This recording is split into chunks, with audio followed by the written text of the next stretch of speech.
아멘. 오늘 우리 주신 하나님의 말씀은 창세기 16장 우리 1절에서 10절 말씀까지 제가 먼저 읽겠습니다. 아브라함의 아내 사레는 출산하지 못하였고 그에게 한 여종이 있으니 애굽 사람이요 이름은 하갈이라.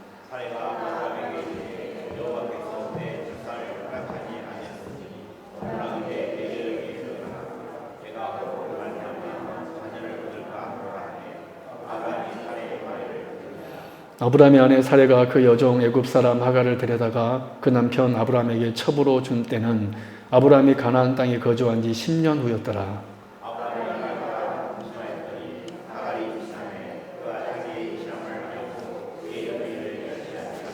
사레가 아브라함에게 이르되 내가 받는 모욕은 당신이 받아야 옳도다. 내가 나의 여종을 당신의 품에 두었거늘 그가 자기의 임신함을 알고 나를 멸시하니 당신과 나 사이에 여호와께서 판단하시기를 원하노라.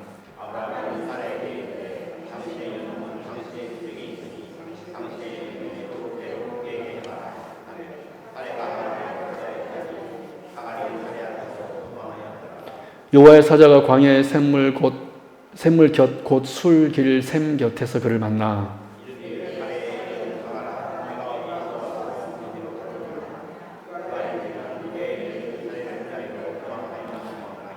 여호와의 사자가 그에게 이르되 내 여주인에게로 돌아가서 그 수하에 복종하라.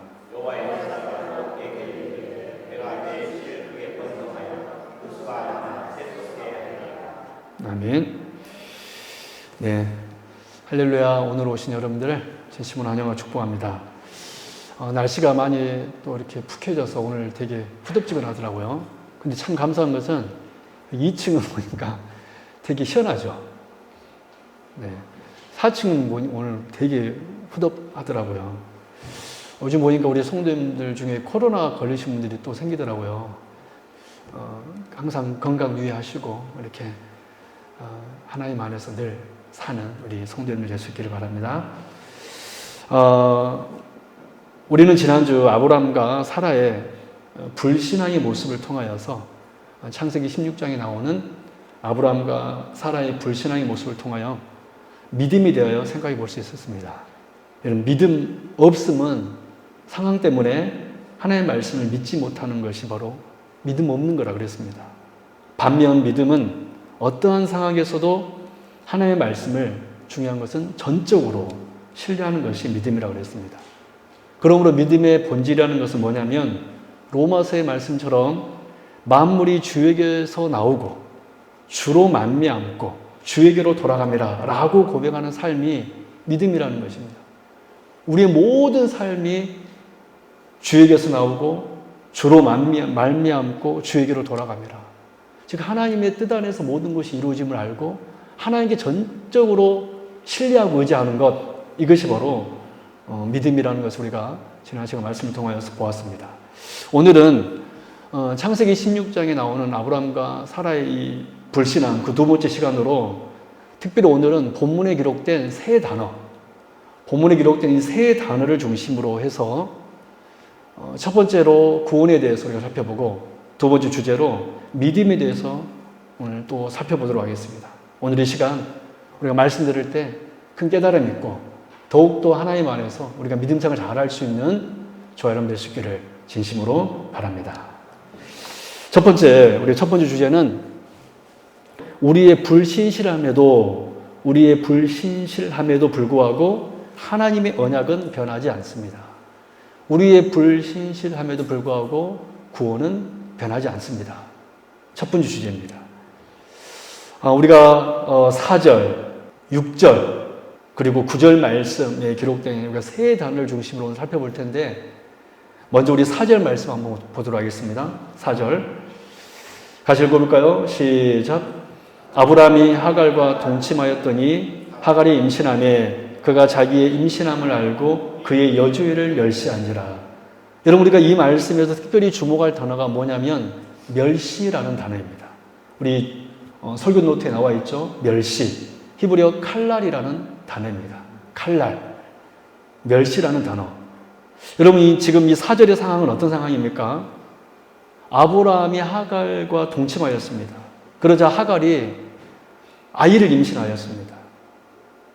그런데 이 하갈이 자기 분수도 모르고 아이를 임신하자 자신의 여주인 그 사라를 없인 여긴 것입니다. 여러분, 이 사절의 상황은 단순히 우리가 사극에서 자주 볼 수 있는 첩이 아들을 임신했다고 본초에게 반항하는 그런 정도의 상황으로 생각해서는 안 됩니다. 왜냐하면 오늘 4절에 기록된 이 멸시, 이 멸시로 번역된 히브리어 이 칼날이라는 이 단어가 성경에서 되게 어떤 뜻으로 쓰여지냐면 저주라는 뜻으로 번역되는 아주 중요한 단어이기 때문에 그렇습니다. 이 멸시라는 단어, 이 칼날, 우리나라 지금 4절에서는 멸시라고 번역되어 있는데 이 히브리어 칼날이라는 단어가 성경에서 보통 저주라고 이렇게 번역되는 아주 성경에서 보면 중요한 단어 중에 하나입니다. 대표적으로 민수기 22장 6절입니다. 우리 같이 한번 읽어볼까요? 시작. 우리보다 강하니 청하건대 와서 나를 위하여 이 백성을 저주하라. 내가 혹 그들을 쳐서 이겨 이 땅에서 몰아내리라. 여러분, 이 민수기 22장은 어떤 장면입니까? 이 장면은 모압 왕 발락이 발람 선지자에게 이스라엘을 저주하도록 요청하고 있는 장면인데 이 말씀에서 저주라고 번역된 단어가 오늘 본문 4절에 사용된 멸시, 즉 칼날이라는 단어입니다. 오늘 본문 4절에서는 멸시라고 번역했고 이 칼날이라는 단어를 민수기 22장 6절에는 저주라고 번역했다라는 거예요. 또 열왕기하 2장 23절 24절 보겠습니다. 제가 봉독해 드릴게요. 엘리사가 거기서 베델로 올라가더니 그가 길에서 올라갈 때에 작은 아이들이 서금에서 나와 그를 조롱하여 이르되 대머리여 올라가라 대머리여 올라가라 하는지라 엘리사가 뒤로 돌이켜 그들을 보고 여호와의 이름으로 저주하매 그 부분도 한번 내려 주실래요? 여호와의 이름으로 저주하매 그 수풀에서 앙곰 둘이 나와서 아이들 중에 42명을 찢었더라. 여러분, 이 장면은 어떤 장면입니까? 엘리사 선지자가 여리고 성읍에서 물을 이렇게 마실 수 있는 물로 치료하였습니다. 그런 다음 베델성으로 갔었는데 그곳에 몇몇이 아니죠. 40명이 넘는 많은 우리가 어린아이라고 했는데 어린아이가 아닌 것 같아요. 한 젊은이들 정도인 것 같습니다. 이 젊은 아이들이 이 엘리사 선지자를 보고 뭐라고 조롱했냐면 대머리에 올라가라. 아마도 이 엘리사 선지자가 대머리였나 봅니다. 대머리에 올라가라, 대머리에 올라가라고 조롱한 것입니다. 여러분, 이들의 이 말은 단순히 속 없는 젊은이들이 선지자들을 놀리는 정도의 말이 아닙니다. 이 말은 엘리야의 승천, 즉 하나님의 역사를 비웃는 말이었습니다. 대머리에 올라가라. 엘리야처럼 너도 한번 올라가 봐라. 하나님의 역사를 지금 이 젊은이들이 지금 비웃고 있는 것입니다. 여러분 기억하십시오. 하나님께서는요, 절대로 하나님의 역사를 놀리고 우습게 여기는 거 하나님 절대로 용서하지 않습니다. 하나님의 말씀을 조롱하고 놀리는 것 하나님께서는 절대로 용서하지 않습니다. 대머리 올라가라. 얼마 전에 이 엘리야 선지자가 승천했는데 너도 한번 올라가 봐라. 한번 보자. 라고 지금 이렇게 조롱하고 있는 것입니다. 하나님의 역사를 조롱하고 있는 것입니다. 그러자 엘리사 선지자가 그 젊은이들을 향하여 여호와의 이름으로 저주했는데 그러자 앙콤이 나와서 그 40명을 죽이게 됩니다. 이런 이때 사용된 이 저주라는 단어가 오늘 본문 4절에 사용된 멸시, 칼날이라는 단어입니다. 여러분 또한 이 단어는 이 칼날, 오늘 본문 4절에 멸시라고 번역된 이 칼날이라는 단어는 사실 아브라함에게서 사용된 단어였습니다. 우리 창세기 12장 3절 같이 읽어봅니다. 시작. 너를 축복하는 자에게는 내가 복을 내리고 너를 저주하는 자에게는 내가 저주하리니. 그렇습니다. 이 말씀에 사용된 이 저주라는 단어가 바로 오늘 본문 4절에 사용된 멸시, 칼날이라는 단어입니다. 여러분 그러므로 칼날이라는 단어는 성경에서 언약의 저주로 사용된 단어로서 하나님으로 말미암은 저주를 가리키는 단어가 멸시라고 오늘 본문에 번역된 이 칼날이라는 단어입니다. 그럼 오늘 본문 4절을 다시 한번 보십시오. 지금 임신한 이 하갈이 사라를 멸시했다고 하면서 성경은 칼날, 언약의 저주를 뜻하는 이 단어를 사용했다라면 무슨 의미이겠습니까? 어떤 의미로 성경은 특별히 이 하갈이 사례를 멸시했다라고 했을 때 이 언약의 저주를 나타내는 이 칼날이라는 단어를 사용했냐는 거예요. 여러분, 하갈의 행동은 분명 당시로서는 도저히 있을 수 없는 본수도 모르는 행동입니다. 어떻게 여러분 종이 여주인을 멸시할 수 있습니까? 그러나 그럼에도 불구하고 성경이 이 단어를 사용했다는 것은 성경은 사례를 향한 이 하갈의 멸시를 저주라는 단어를 사용함으로써 이 하갈의 이 행동이 하나님께로부터 저주받아 마땅한 불신앙의 모습이었음을 지금 드러내 보여주고 있는 것입니다. 즉 사라의 이 행동은 아브라함에게 그 첩을 준 것은 하나님으로부터 저주받아 마땅한 행동이었다라는 거예요. 무슨 얘기인지 알겠죠? 이 칼날이라는 단어를 통하여서 하나님께서는 특별히 이것을 말하고 있는 것입니다. 여러분 또 6절 말씀을 보겠습니다. 6절 말씀 같이 한번 읽어볼까요? 시작. 아브라함이 사레에게 이르되 당신의 여종은 당신의 수중에 있으니 당신의 눈에 좋을 대로 그에게 행하라 하매 사레가 하갈을 학대하였더니 하갈이 사레 앞에서 도망하였더라. 여러분 6절 말씀에서 우리가 특별히 주목할 단어는 바로 학대라는 단어입니다. 우리가 4절에서는 멸시라는 칼날이라는 단어에 주목했는데 6절에서는 이 학대라는 단어에 우리가 주목이 됩니다. 여러분 지금 6절의 상황은 어떤 상황입니까? 4절의 상황과는 완전히 반대되는 상황이 펼쳐진 것입니다. 4절에서는 하갈이 사라를 멸시했습니다. 그러자 이 사라가 기분이 나빠가지고 아브라함에게 말했습니다. 당신의 여종이, 당신의 첩이 나를 멸시합니다. 그래서 아브라함의 허락을 받고 이 사라가 하갈을 반대로 학대한 상황이 지금 6절의 상황입니다. 그러나 이 6절의 상황도 단순히 우리가 사극에서 자주 볼 수 있는 장면, 이제 본처가 남편의 힘을 등에 업고 이 첩에게 복수하는 그런 정도의 상황이 아니라 이 6절의 상황은 아주 의미 있는 상황인데, 왜냐하면 우리가 주목하고 있는 이 학대라고 번역된 이 히브리어 단어 아나라는 이 단어가 또한 성경에서 아주 중요한 단어 중에 하나이기 때문에 그렇습니다. 특별히 이 아나는 오늘 본문에서는 학대라고 기록되는데 다른 성경에서는 핍박, 박해라고 해석되고 있는 단어입니다. 번역되고 있는 단어입니다. 대표적으로 출애굽기 1장 12절입니다. 우리 같이 한번 읽어볼까요? 시작. 그러나 학대를 받을수록 더욱 번성하여 퍼져 나가니 애굽 사람이 이스라엘 자손을 말미암아 근심하여. 여기 학대를 받을수록에 사용된 단어가 바로 6절의 아나입니다. 학대를 받을수록. 우리 또 창세기 15장 13절 같이 읽습니다. 시작. 여호와께서 아브라함에게 이르시되 너는 반드시 알라. 내 자손이 이방에서 객이 되어 그들을 섬기겠고 그들은 400년 동안 내 자손을 괴롭히니. 여기 내 자손을 괴롭히니라고 사용된 이 단어가 오늘 본문 6절에 사용된 아나라는 단어입니다. 괴롭게 하다. 그러니까 성경이 지금 사라가 하갈에게 행한 학대를 지금 핍박, 괴롭게 하다라고 표현했다면 지금 성경이 지금 누구의 편을 지금 들어주고 있는 것 같습니까? 이 아나라는 단어는 이스라엘이 당할 때 자주 쓰여진 단어였습니다. 무슨 얘기인지 알겠죠? 그렇다면 지금 반대로 사라가 이 하갈을 핍박하고 학대하고 있다면 성경은 지금 누구의 손을 지금 들어주고 있는 것 같습니까? 하갈의 손을 들어주고 있습니다.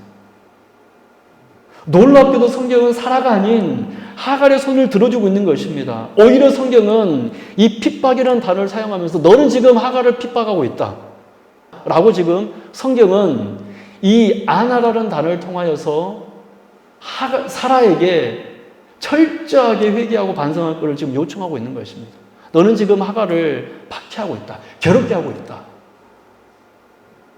여러분 마지막 9절 말씀도 볼 거예요. 아주 중요한 단어입니다. 우리 9절 말씀 같이 한번 읽어보겠습니다. 시작. 여호와의 사자가 그에게 이르되 내 여주에게로 돌아가서 그 수하에 복종하라. 여러분 이 9절 말씀에서 우리가 세 번째로 이제 주목할 단어는 복종이라는 단어입니다. 복종. 우리가 첫 번째 4절에서 어떤 단어를 주목했죠? 멸시. 6절에서 무슨 단어를 우리가 주목했죠? 학대. 9절에서 우리가 무슨 단어를 주목하고 있습니까? 복종. 여러분 지금 구절의 상황은 어떤 상황입니까? 이제 사라의 학대를 피해 핍박을 피해 도망한 하갈에게 천사가 나타나서 이렇게 말합니다.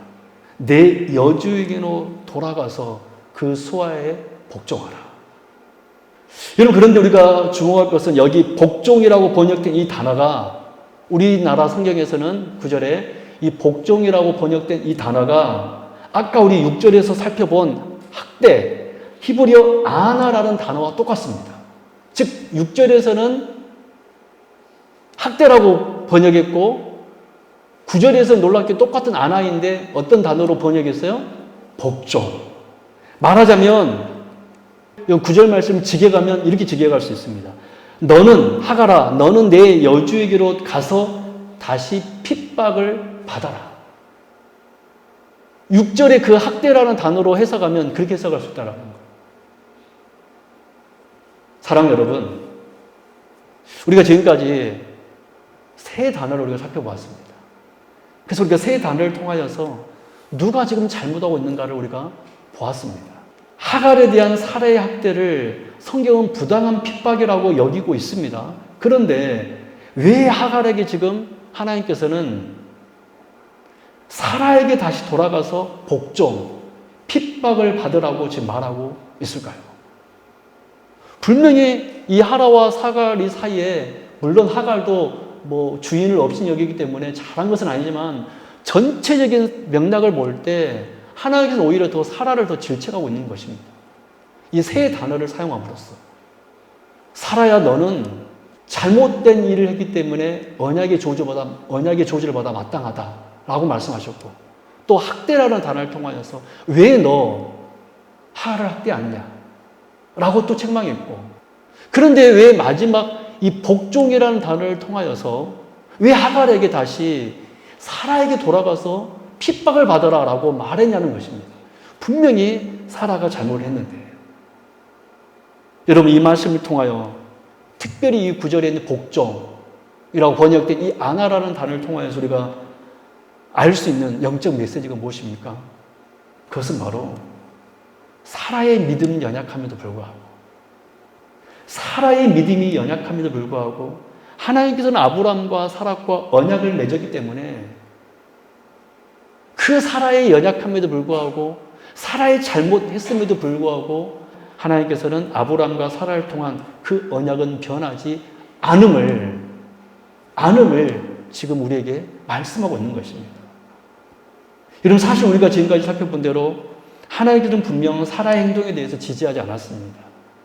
그런데 그럼에도 불구하고 하나님께서 하갈에게 여주인 사라에게 가서 다시 복종, 핍박을 받으라고 한 것은 사라의 이런 모든 인간적인 결함과 믿음이 연약함에도 불구하고 하나님께서는 여전히 아브라함과 사라와 맺은 그 약속, 즉 그들의 구원을 위하여 메시아를 보내시는 일을 끝까지 이행할 거라는 것을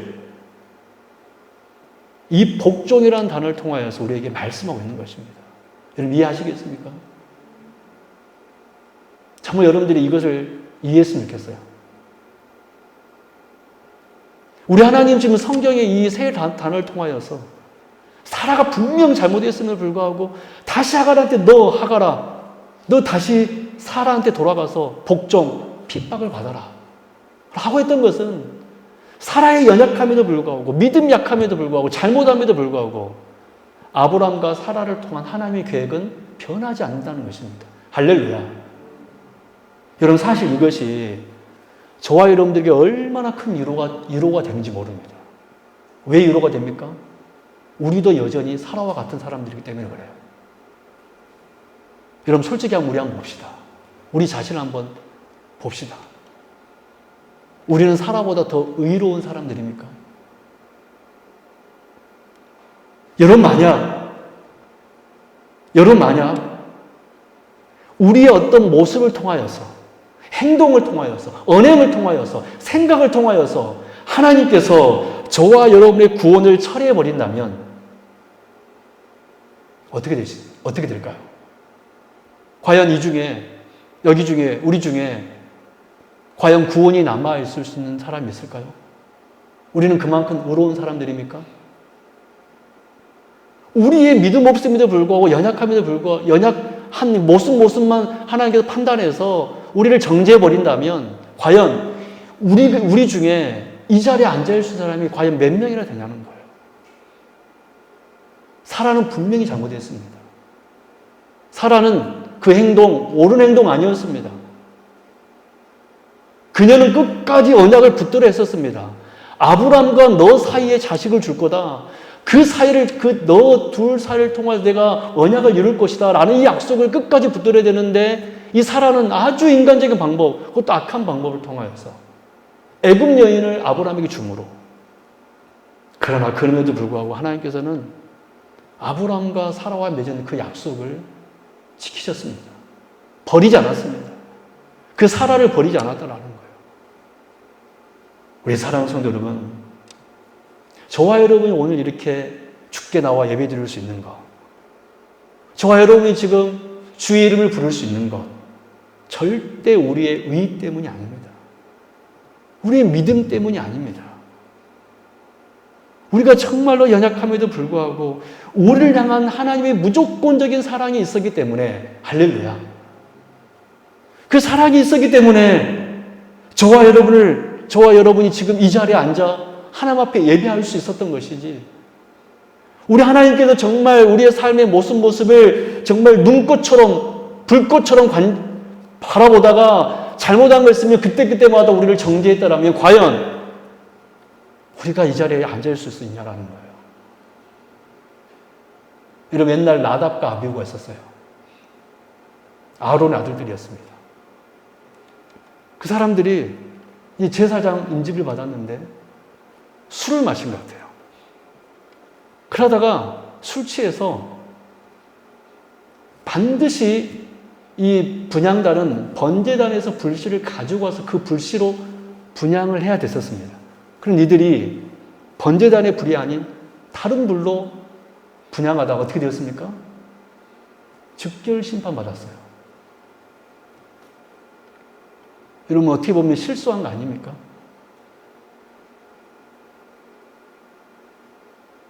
여러분, 오늘 우리가 지금 이 자리에 나와 정말 우리 하나님의 자녀로서 예배드리고 우리가 지금 정말 기도할 수 있고 우리가 지금 찬양할 수 있고 이 모든 것이 여러분 사실은 하나님의 그 무조건적인 긍휼과 사랑이 있었기 때문에 가능한 줄로 믿습니다. 하나님께서는 이 사라의 사건을 통하여서 하갈에게 그녀에게 다시 가서 핍박을 받아라. 핍박을 받아라. 여러분, 그래서 우리가 첫 번째 교훈, 우리의 불신실함에도 불구하고 하나님께서는 저와 여러분의 구원을 처리하지 않음을 여러분 믿고 의지할 수 있기를 바랍니다. 여러분, 그것이 여러분 구원이 없고 그것이 우리가 받은 은혜입니다. 처리하지 않으시는구나. 우리를 한 번 자녀로 선택하셨으면 처리하지 않으시는구나. 이것이 우리가 오늘 사라의 사건을 통하여 첫 번째 깨닫는 교훈입니다. 두 번째, 그러므로 믿음이란 무엇입니까? 믿음이란 하나님의 뜻 안에, 하나님의 약속 아래 사는 것이 믿음입니다. 한번 고백을 볼까요? 하나님의 뜻과 약속 아래 사는 것이 믿음입니다. 시작. 하나님의 뜻과 약속 아래 사는 것이 믿음입니다. 한번 저 한번 봐보실래요? 하나님께서 여호와의 사자를 보내어서 하갈에 이렇게 말했습니다. 너희 주인의 여주에게로 사라에게 돌아가서 그에게 복종하라. 즉 핍박을 받아라. 라고 얘기했습니다.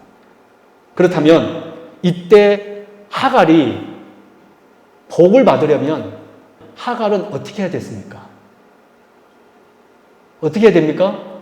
도망가야 됩니까? 아니면 그 여호와의 사자 말대로 사라에게 가서 핍박을 받아야 됩니까? 복을 받으려면 어떻게 해야 되죠? 여러분, 사라가 복을 받으려면 1번 그 길로 애굽으로 도망가면 된다. 아니면 2번 사라에게 돌아가서 하나님의 뜻대로 핍박을 받아야 된다. 뭡니까? 여러분 9절 다시 한번 말씀 보십시오. 이 하갈이 복을 받으려면 어떻게 해야 되는가?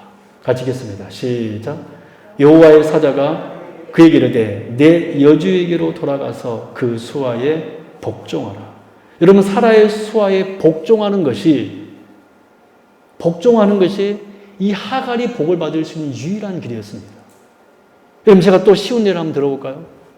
여러분, 하나님의 뜻은 큰 자가 어린 자를 섬기는 것이었습니다. 그 쌍둥이가 뱃속에 있을 때부터 리브가에게, 이삭에게 말씀해 주었습니다. 큰 자가 작은 자를 섬기리라. 한번 제가 또 질문해 볼게요. 에사가 복을 받으려면 어떻게 됩니까? 어떻게 해야 돼요? 자기가 장자라고 끝까지 우기면서 이 야곱을 받고 일어서야 됩니까? 아니면 하나님의 뜻대로 어린 자를, 야곱을 섬겨야 됩니까? 여러분, 그것이 하나님의 뜻이었습니다. 여러분, 무슨 말씀인지 아시겠습니까? 여러분, 마태복음 15장에 보면 가나안 여인이 나옵니다. 자기 딸이 귀신 들려서 괴로워하고 있었습니다. 이 가나안 여인은 유대인이 아닙니다. 여러분, 마태복음 15장 보면 이 가나안 여인이 와서 예수님께 절하며 이렇게 말합니다. 주여, 저를 도우소서. 예수님께서 대답합니다. 아주 이 여자에게는 기분 나쁜 말을 해요. 뭐라고 말씀하시냐면 자녀의 떡을 취하여 개들에게 던짐이 마땅하지 아니한지라. 무슨 말씀이죠? 그 여자에게 개라고 지금 말하고 있는 것입니다. 그러자 이 여자가 이렇게 말했습니다. 여자가 이르되 주여, 올소이다마는 개들도, 나는 개입니다. 개들도 주인의 상에서 떨어지는 부스러기는 먹나이다. 할렐루야. 여러분, 이 가나안 여인이 바라는 것이 딱 한 가지였습니다. 그것이 무엇이었습니까? 자기 자존심 내세우는 것이었습니까? 아닙니다. 저는 종이 오니 주의 상에서 떨어지는 부스러기 은혜라도 줬사오니 주옵소서. 저 주의 은혜 안에 있기를 원합니다.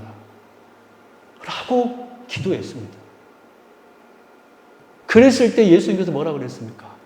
이렇게 믿음 있는 여인을 내가 본 적이 없다. 이만한 믿음을 본 적이 없다.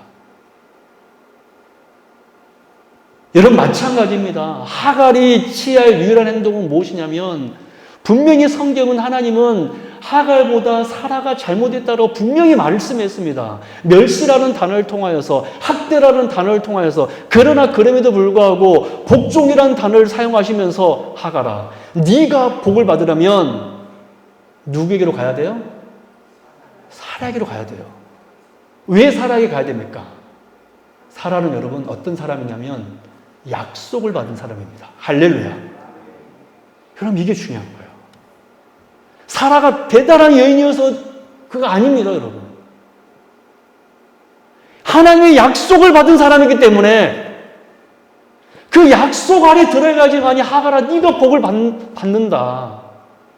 저는 우리 성도님 이 말씀을 정확하게 알았으면 좋겠습니다. 여러분, 복 받기를 원하십니까? 여러분, 정말 복이 여러분들에게 임하기를 원하세요? 그러면 다른 방법이 없습니다. 주의 약속 아래 들어갈 때 주여, 올소이다마는 개들도 주인의 상에서 떨어지는 부스러기는 먹나이다. 주님, 저는 개입니다. 그러나 당신이 주인이오니 부스러기라도 저에게 주십시오. 라고 그 주의 말씀의 은혜를 사모한 사람만이 복이 임할 줄로 믿습니다. 저는 우리 성도님들이 매주일, 매 예배 시간에 하나님의 말씀 들을 때 이 마음으로 말씀을 들었으면 좋겠어요. 김신 목사, 제가 누차 얘기하잖아요. 제가 솔직히 말해서 여러분 설교할 때마다 얼마나 두려운지 모릅니다. 과연 우리 성도님들이 은혜를 받을까? 여러분, 은혜 받으십니까? 진짜 하나님의 말씀 들려지면 그 말씀이 나에게 주신 말씀을 알고, 사랑하는 여러분, 오늘 말씀 잘 한번 보십시오. 하갈에게 이 말씀을 하고 있습니다. 사라에게 복종하라. 이 말은 다른 말로 하면 사라는 약속을 받은 사람이니 약속 아래로 들어가라. 할렐루야. 저는 우리 성도님들이 이 약속 아래에 들어가는 그런 복을 받는 그런 주의 백성이 될 수 있기를 진심으로 바랍니다. 그래서 여러분 믿음이란 무엇이냐면 하나님의 뜻 안에, 하나님의 은혜 아래, 하나님의 언약 안에 들어가는 것이 믿음이고 그 뜻대로 사는 것이 믿음인 줄로 믿습니다. 여러분 지금까지 신앙생활 오래 하셨어요. 신앙의 경험, 연륜 다 있습니다. 여러분 다 버리십시오. 내 생각 기준 다 버리십시오. 하나님 말씀만 여러분이 기준이 될 줄로 믿습니다. 매주일, 매 예배 시간, 매 수요 예배, 매일 주일 낮 예배, 오후 예배 선포되는 이 말씀 앞에 여러분이 그 말씀에 복종한다면 그 하갈에게 주었던 복, 여러분 하갈이라는 여인에게 하나님께서는 복을 주었습니다. 너의 아들 이스마엘이 민족을 이룰 것이다. 왜 사랑하는 성도 여러분, 하나님의 뜻 안에 있는 주의 거룩한 믿음의 사람 될 수 있기를 진심으로 바랍니다. 말씀에 들어가겠습니다. 오늘 우리는 아브라함과 사라의 불신앙 두 번째 시간으로 본문에 기록된 세 단어, 멸시, 칼날, 학대, 아나, 복종, 아나라는 이 세 단어를 통하여서 우리를 향한 하나님의 큰 뜻을 발견할 수 있었습니다. 그 첫 번째는 무엇이었습니까? 우리의 불신실함에도 불구하고 하나님께서는 우리를 향한 계획을 변치 않는다는 거예요. 할렐루야. 이게 우리의 은혜입니다. 그래서 우리가 붙들어야 되는 것은 하나님의 은혜예요. 두 번째, 우리가 무엇을 알 수 있었습니까? 그래서 우리가 취해야 할 자세는 복종입니다. 그 수하에 복종하라. 즉 하나님의 약속 안에 들어가야지만이, 하나님의 뜻 안에 우리가 있어야지만이 저와 여러분이 복을 이룰 수 있다는 사실입니다. 그 길이 핍박을 받는 길이라 할지라도 하갈은 그 뒤로 분명히 사라에게 핍박받았을 것입니다. 그럼에도 불구하고, 핍박받음에도 불구하고 약속 안에 들어가기만 하면은 우리에게는 반드시 복이 있을 줄로 믿습니다. 우리 성도님, 우리 성도의 삶은 핍박의 삶이에요. 약속 안에 들어간다는 것은, 복종한다는 것은 핍박을 받는다는 것입니다. 그러나 핍박으로 끝나는 것이 아니라 우리에게는 하나님께 우리에게 주시는 놀라운 복이 있음을 알고 그 핍박도 소망으로 인내하며 승리하는 여기 계신 모든 주의 백성 될 수 있기를 주님의 이름으로 축원합니다. 하나님께서 여러분들에게 언약의 저주가 아닌 복을 허락해 줄 줄로 믿습니다. 기도하겠습니다. 하나님 아버지 감사합니다. 오늘 우리가 함께 창세기 16장 말씀을 통하여서 하나님께서 우리를 향한 그 선한 뜻을 보았습니다. 하나님께서는 우리의 불신실함에도 불구하고 연약함에도 불구하고 우리를 절대 버리지 않음을, 우리에게 약속을 주셨으니, 우리는 약속을 받았으니, 우리는 성령의 사람이 오니 지금 우리의 약함에도 불구하고 하나님께서는 우리를 절대로 버리지 않음을 알았습니다. 주님 감사합니다. 그러므로 우리 성도님들 어떤 순간 속에서도 하나님의 뜻 안에 복종하는 저희들 되게 하여 주옵소서. 우리 성도님들 매 예배 시간에 말씀이 들려질 때 비록 부정한 제가 말씀을 전하지만 하나님 말씀이라고 여기고 그 말씀을 겸손히 받는 성도님을 되게 하여 주옵소서. 만약 받는다면 복이 임할 줄로 믿습니다. 하나님께서는 그 말씀에 복종을 하였으니 우리 성도님들 그렇게 신앙생활하여 언약에 저주받는 사람이 아닌 언약에 복받는 주의 거룩한 백성들 다 되게 하여 주옵소서. 감사드리며 거룩하신 우리 주 예수 그리스도 이름으로 간절히 기도드리옵나이다. 아멘.